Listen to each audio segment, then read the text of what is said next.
नमस्कार भाई, का हाल चाल बा। भोजपुरी में ब्लॉग बनाइला हम। अगर भोजपुरी में बोलना चाहते हैं तो सीखना चाहते हैं तो भोजपुरी में बोल सकते हैं, सीख सकते हैं। आज भाई हम खेत कोड़ा ताटी। इधर पीछे जौन बा बैगन लगावल बा। ये बैगन में जौन बा बीच बीच में मेड़ी बा।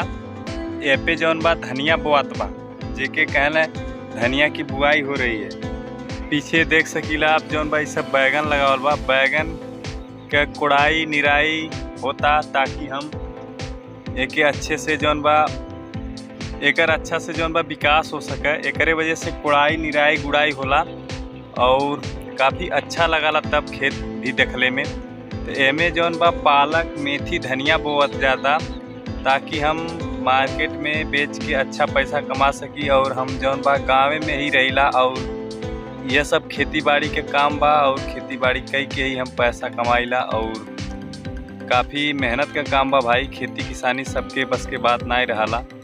कुछ लोग होला जे कई पावाला, नहीं तो बहुत से लोग करल नहीं, छोड़ छाड़ के भाग जाना दिल्ली बम्बई प्रदेश।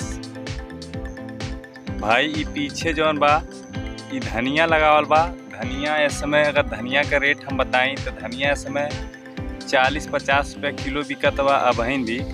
और इससे पहले हम 15-20 दिन पहले धनिया बेचली हैं, जौने के रेट रहा 100 रुपया किलो। जौन बैगनवा हम आपके पीछे दिखैली है हाई वाला बैगनवा, यह में हम एकरे मीडिया पे लगौले हली धनिया। और वो हम जब बेचली हैं तो 100 रुपया किलो रहल है। ये हिसाब से हम अच्छा पैसा कमैले 100 रुपया किलो। हम हर साल जौन बा धनिया के खेती कई के अच्छा पैसा कमा लेली।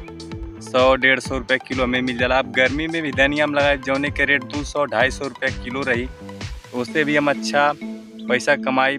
तो ये बीच में बैगन बा और जौन मेड़ बा बीच में जौन खाली हिस्सा बा और फिर से धनिया और पालक वगैरह बो दिल बाटी। जौन जौन बोए बा मेथी वगैरह कई तरह के हमें बोवल बा, थोड़े थोड़े बोल बा ताकि हमें ज़्यादा परेशानी न होखे। कदा जब तैयार हो जाला तो बेचले में बहुत समस्या होए लगला। ये पीछे जौन बा ये प्याज के नर्सरी बा और नर्सरी भी 1 महीना में तैयार हो जाई।